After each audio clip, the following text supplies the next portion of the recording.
어서오세요. 반갑습니다. 애니멀 커뮤니케이터의 고양입니다. 반갑습니다. 네. 이번에 교감을 나눌 아이의 이름은요, 무라고 합니다. 무. 네, 이름은 무라고 하고요. 견주께서 주신 질문은 이렇습니다. 무가 아팠던 것을 미리 빨리 못 알아채서 너무 미안하다고 이렇게 남겨주셨고요. 또 많이 못 놀아주어서도 또 미안하다고 하셨고, 내가 지금 무가 있는 곳이 지금 천국에 있는지도 궁금하다 하셨습니다. 환생의 계획이 있는지도 궁금하다 하셨고요. 다시 만날 수 있는지도 궁금하다 하셨습니다. 그리고 요청의 말, 그리고 납골당에 갖고 싶은 거, 납골당에 갖고 싶은 게 있는지도 물어봐 주셨습니다. 네, 저는 교감을 마쳤고요.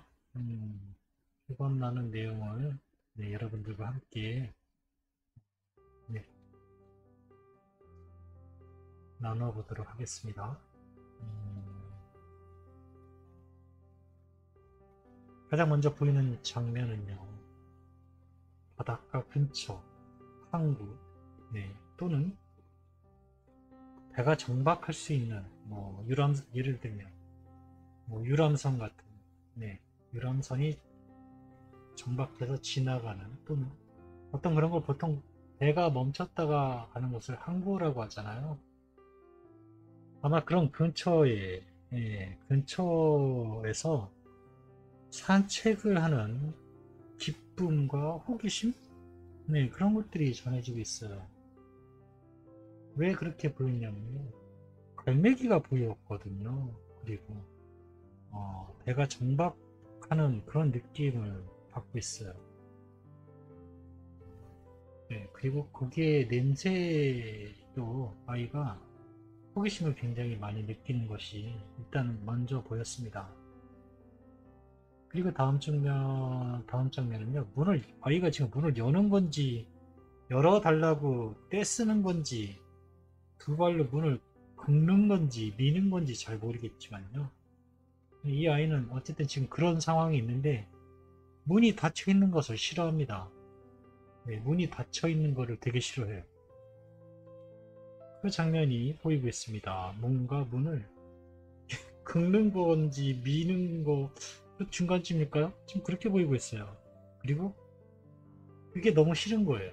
그 장면이 보이고 있습니다. 문이 닫혀 있는 게 너무 싫은 거예요. 그리고 또 다른 장면은요. 가족을 지켜보는 걸 이 아이는 되게 좋아해요. 네. 가족이 한눈에 보이는 자리에서 가족을 이렇게 바라보는 걸 되게 좋아했던 것 같습니다. 그런 장면이 그런 이미지가 제일 먼저 보였습니다. 여기 있었구나. 네, 지금 문은요 소파의 한쪽에 자리 잡고 있습니다. 네, 어서 오세요. 오실 줄 알았어요. 라고 합니다. 그래?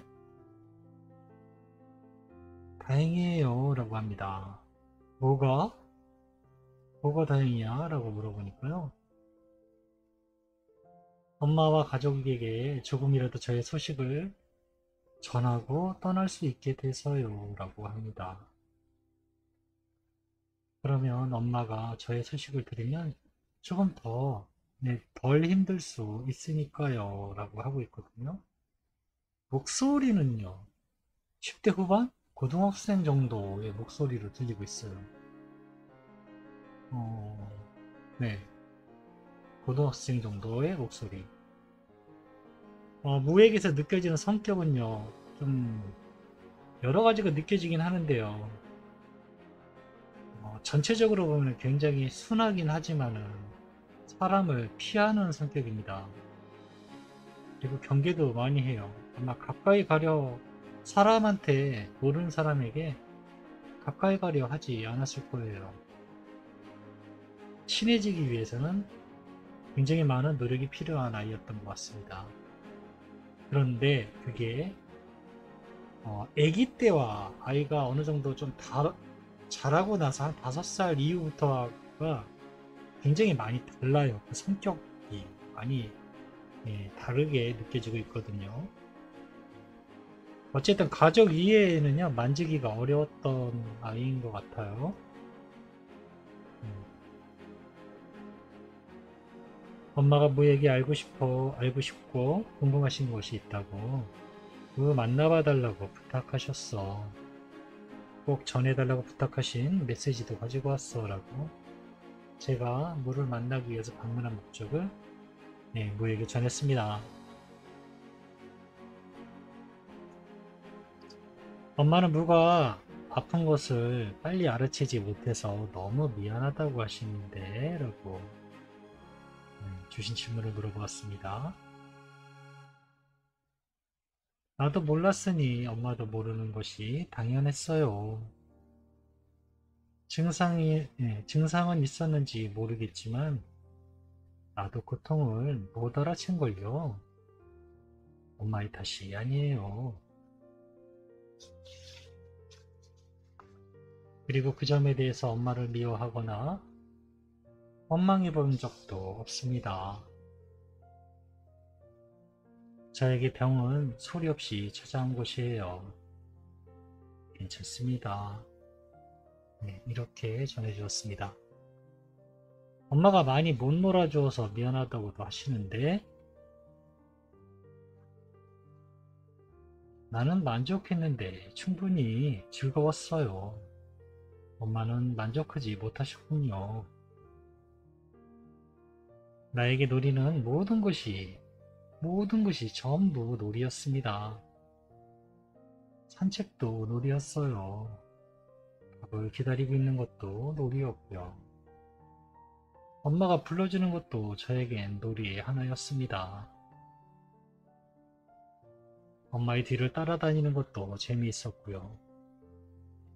엄마가 뭐하나, 가족들은 뭐하나 지켜보는 것도 재미있었어요.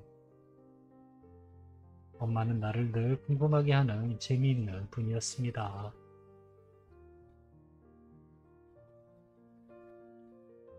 환생의 계획이 있을까? 라고 물어보았습니다.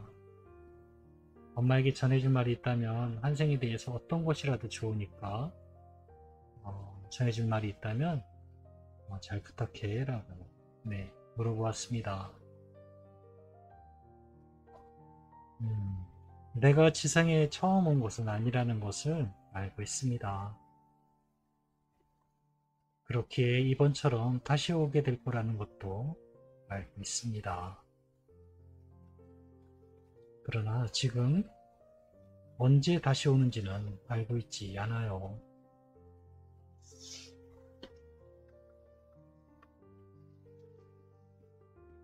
엄마와 다시 만날 수 있을까? 라고 주셨거든요, 질문을.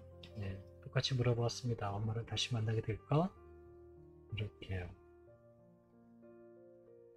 네, 만날 수 있다는 것도 알고 있습니다. 그리고 만나지 못할 수도 있다는 것도 알고 있습니다. 그게 무슨 말일까? 라고 제가 묻습니다. 분명히 말할 수 있어요. 금방 한 말은 전혀 틀리지 않아요. 엄마가 알면 만날 수 있어요. 하지만 엄마가 모른다면 만나도 만난 것을 모르기에 결국 만나지 못한 것과 같습니다. 엄마가 알고 있는 것이 중요해요. 그렇다면 엄마는 무엇을 알고 있어야 할까? 너의 생각은 어떤 거니? 라고 제가 묻습니다. 가장 중요한 것입니다. 다시 만날 수 있다는 것이지요. 그것만 기억해도 충분합니다. 엄마의 그 기억의 빛을 보고 우리는 찾아오게 될 것입니다. 만나게 될 것입니다. 우리는 알고 찾아갑니다. 그때 그 순간 엄마는 알고 있는지 모르는지 차이는 명확합니다.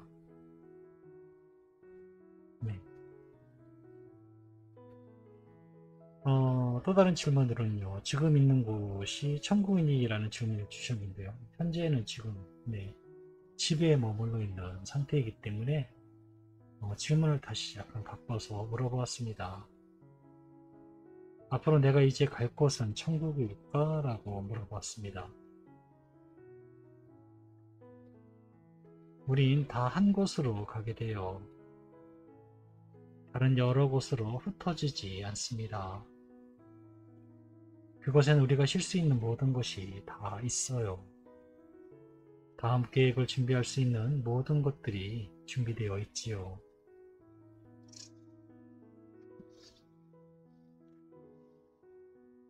천국은 무엇을 말하는 것인가요? 라고 저에게 묻습니다.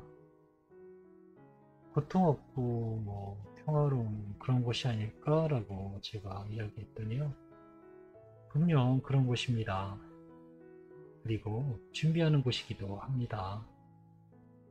그것은 마지막이 아닌 새로운 시작을 준비하는 시작의 공간이기도 해요. 네, 전 이제 그곳으로 갈 것이에요. 라고 합니다. 나 꿀땅에 갖고 싶은 게 있을까? 라고 제가 물어보았습니다. 지상에 무엇을 가지고 싶다라는 것은 생각해 본 적은 없지만 엄마와 가족과 함께한 사진일 것 같습니다. 네, 저에게 이렇게 전해주었습니다. 사실 무언가를 가지고 싶다라고 생각하지 않는다 합니다. 그럼에도 무언가 하나를 선택해야 된다면 엄마와 가족과 함께한 사진. 전해주신 요청의 말을 전했습니다. 너무너무 고맙고 사랑한다고 꼭 다시 엄마에게로 와주길 바라고 기다린다고 가족 모두 너무 슬퍼하고 사랑한다고 전해주셨어 라고 저에게 전해주신 요청의 말을 전했습니다.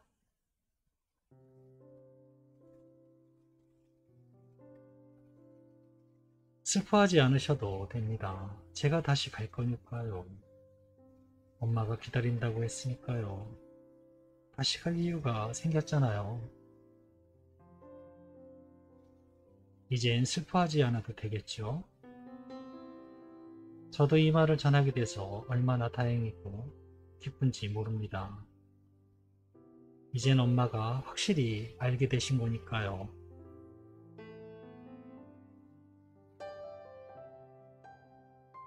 이젠 여기에서의 나의 목적은 다 전한 것 같아요. 라고 합니다. 이제 가는 거니? 라고 제가 묻습니다. 네, 저의 목적을 이루었으니까요. 그렇게 아이는 희미하게 사라져 갔습니다. 무지개 다리로 이제 건너간 것 같아요. 그리고 남아 있었던 목적을 분명히 엄마에게 전했다고 하고요. 보통 아이가 사망하면요, 짧게는 아주 짧게는 3, 4일, 보통 일주일에서 10일, 최장 한 달 정도는 주변에 집에 거의 머물러 있다고 합니다. 그리고 교감을 나누면서도 보면 대부분 그 말이 맞았고요. 밑에 보면은 그런데 지금 문은 무언가 전할 말이 있었던 거예요. 그리고 전화해 주었고요. 그래서 이제 잘 건너간 것 같습니다. 저는 이렇게 노하우 교감을 마쳤습니다. 중요한 거죠. 알고 있는가라는 거요. 네. 환생을 해서 말 그대로 환생을 한 아이인지 알고 있다면 얘가 먼저 같이 있던 아이라는 것을 알게 되면 환생해서 돌아왔다라는 것을 알게 되지만 환생에 대한 것 자체를 모른다면 환생에서 돌아오고 다시 만날 거라는 것을 모른다면은 환생에서 왔어도 결국은 네, 만나지 못한 거죠. 모르기 때문에. 전 맨 처음에 이 두 가지가 이게 무슨 얘기인가 했거든요. 만날 수 있다는 것도 알고 있고 못 만난다는 것도 알고 있다고 해서 이게 뭔 말인가 맨 처음에 좀 깜짝 놀라긴 했는데 네, 제가 익히 알고 있는 내용과 같은 내용이라 다행이다라는 생각도 들었습니다. 엄마가 이제 아셨으니까요. 이게 알아도 문제가 되는 게 뭐냐면요. 주변 사람은 또 그렇지 않아요. 제가 100% 장담하는데요. 주변 사람에게 이제 이런 이야기를 하잖아요. 그러면 그래, 그럴 수 있지. 그렇게라도 생각하고 위로가 되고 위안이 된다면 그렇게 생각하는 것도 나쁘진 않아라고 주변 사람들은 네, 그 점을 크게 부정적으로 보지는 않아요. 몇몇 사람을 제외하고. 그런데 엄마 입장은 좀 달라야 된다라는 거죠. 확신을 갖고 있어야 돼요. 확신을 가지고 알고 있어야 된다라는 거죠. 그러기에 저는 굳이 주변인의 가족이 한 마음으로 정말 그렇게 믿어주고 기대하고 기다린다면 최고의 상황이라고 저는 이야기를 해요. 하지만 음, 대부분은 또는 뭐 주변의 다른 지인이나 그런 사람들은요, 그래 그렇게 생각해 라고 하지만 안 믿는 네, 경우가 굉장히 많을 겁니다. 그리고 꽤 친한 지인이라면 정말 나를 위해주고 있는 사람이라면 이런 말도 할 거예요. 음, 이거는 있을 수 없는 일이야 라고 할 수도 있어요. 이거는 너에게 사기쳐서 돈 벌려고 하는 얘기야. 쓸데없는 일이야. 잊어버려. 새로운 아이를 다시 입양해. 이런 말 들을 수도 있습니다. 음. 그래서 결국은 모든 것은요, 엄마가 선택하고 결정하고 지켜야 되는 거예요. 아무것도 아닌 게 아니에요. 쉬울 것 같지만 전혀 쉽지도 않아요. 그 마음을 지켜낸다는 것이. 그리고 그게 뭐 한두 달에 딱딱 이루어지고 그러면 좋은데, 한두 달도 아니고요. 뭐 많게는 10년, 짧으면 1년, 보통 한 2년 안 되거나 뭐, 제가 지금 통계 비슷하게 내보면 보통 2년 안쪽, 약간 길면 3년 정도, 네, 그 정도 걸리는 것 같거든요. 이게 대부분 사망한 시기가 비슷한 경우가 그렇더라고요. 네, 사망한 데가 비슷한 경우가 환생하는 경우도 다시 오를 날도 거의 비슷하게 맞춰지는 것 같더라고요. 뭐 그것까지 자세히는 다 모르겠지만 가장 중요한 건 엄마가 알고 있는가 하는 것입니다. 그게 핵심인 것 같아요. 그리고 집에 있었던 이유이기도 하고요. 그 이야기를 전해주고 싶어 했거든요. 고맙습니다. 감사합니다. 네, 내일 또 주세요.